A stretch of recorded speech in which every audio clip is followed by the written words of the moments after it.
He was probably the first African leader to be treated by white men as an equal.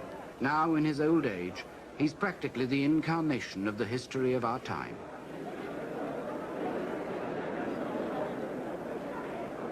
In Europe, the bloodiest of modern wars was being fought with tanks, machine guns, and poison gas.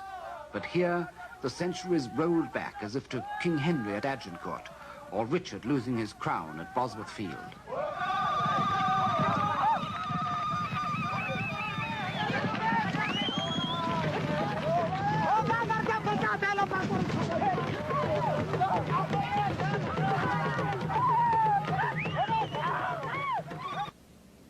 Joining the new League of Nations, he put his faith in the latest post-war watchword, collective security. In such great company, one little country would surely be safe, for none would let another gobble it up.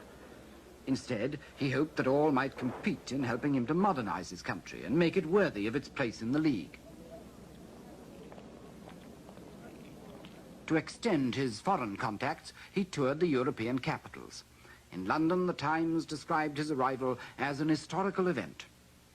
In Stockholm, he met King Gustav, and the Swedes promised him doctors. In Brussels, he found financiers ready to invest in his country. Governors of Africa's colonial territories came to salute the independent African king. Benito Mussolini, the Italian dictator, proclaimed he would create a new Roman Empire, and he aimed at the one place left for imperial conquest in Africa, Haile Selassie's Ethiopia. And Britain and France would do no more than proclaim an embargo on arms sales to both sides. For Italy, with her own arms, the embargo was a green light. For Ethiopia, it was a death sentence.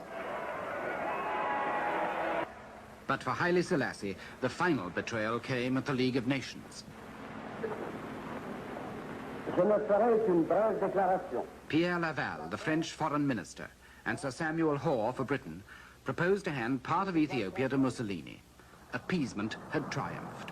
Collective security was a myth. In the war that followed, Haile Selassie had no chance.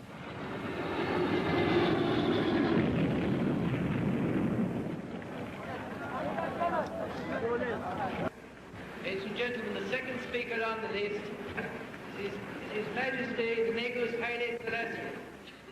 He did so with a dignity that has become a legend. Monsieur le Président, Monsieur le...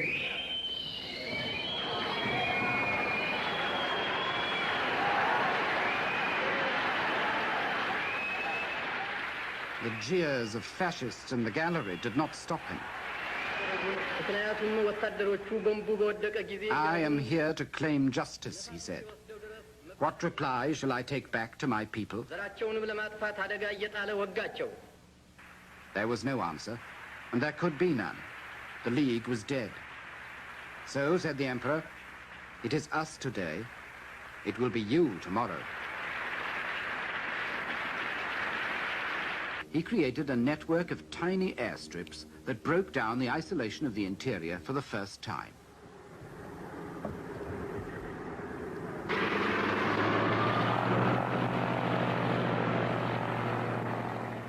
When the 1950s opened, Ethiopian Airlines were in business.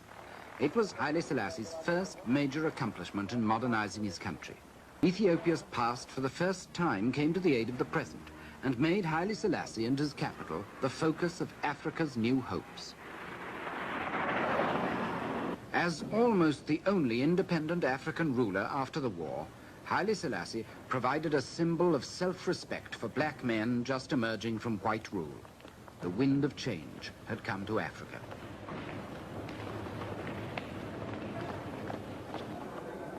Recognizing the emperor's unique position, the United Nations chose Addis Ababa as its African headquarters, and he embarked on a new political career.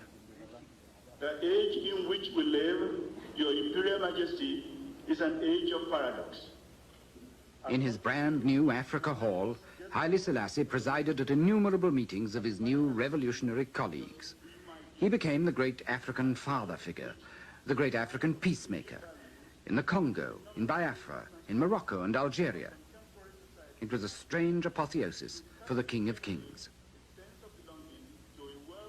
He didn't always succeed, but his voice commanded respect, because he alone in Africa had been both victim and victor in the struggle against colonial rule. He alone had been the first martyr of the old Leagued Nations and was now a founder and guide of the new United Nations. Seeing his influence in the new Africa, the world beat a path to his door. The Organization of African Unity followed the United Nations and set up shop in Addis Ababa. Diplomats and businessmen flocked in. Within a decade, the face of Addis Ababa was transformed. The signs of international affluence towered over the old open drains.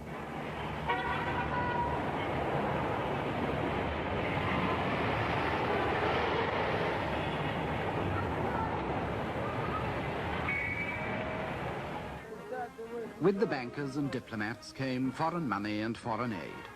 There were new ports, new roads, new dams to be opened. America trained the emperor's army. Russia built his schools. Israel provided technicians. India supplied teachers. Britain brought doctors. France offered culture. Germany sent trade missions. Haile Selassie's old empire had become the new African showcase, and everyone wanted an exhibit there.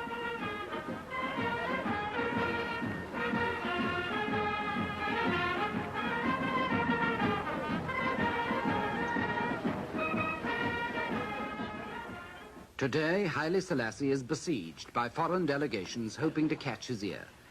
He balances these contemporary forces to strengthen his own independence as shrewdly as he juggled half a century ago with the rival tribes and princes in his old fight for power. One day it may be a Japanese delegation, the next day a mission from Maoist China.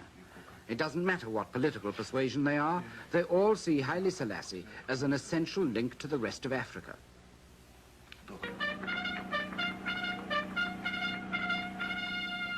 Even with Italy, he's made friends again. On a state visit to Rome, 30 years after Mussolini's troops had been driven from his country. His name is everywhere. His presence seems all-pervading. His word seems law.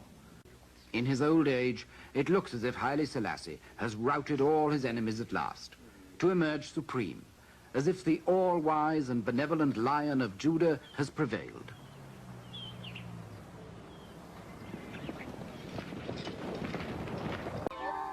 Nearly half the population of Ethiopia now is under the age of 15, and for Haile Selassie their education has always been an obsession, and turned one of his palaces into a university. He's directly responsible for whatever schooling these youngsters get.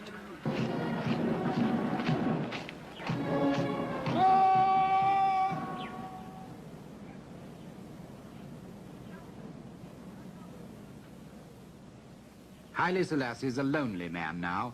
His wife, 2 sons, a daughter are all dead. To have survived them for the better part of 55 years in power is something unequaled by any ruler in the world today. No wonder the Lion of Judah has become one of the living legends of our time.